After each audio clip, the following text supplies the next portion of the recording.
top c'est parti première quart de finale c'est le raw godu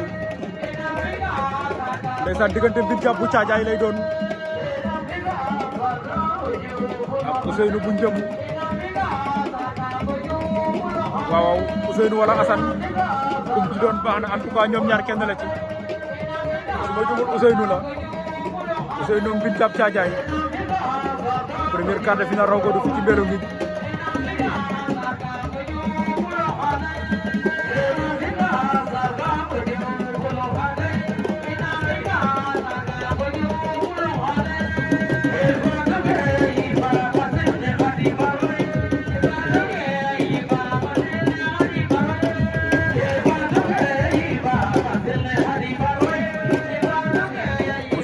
Diap Ousseynou takk na ko de Ousseynou takk na Mbine Diap moo ngi koy tegal sees daf koy daanam déet top 5 Ousseynou Ndiamou daan na Mbine Diap Caajaay waaw waaw ndeysaan jël ba rëy na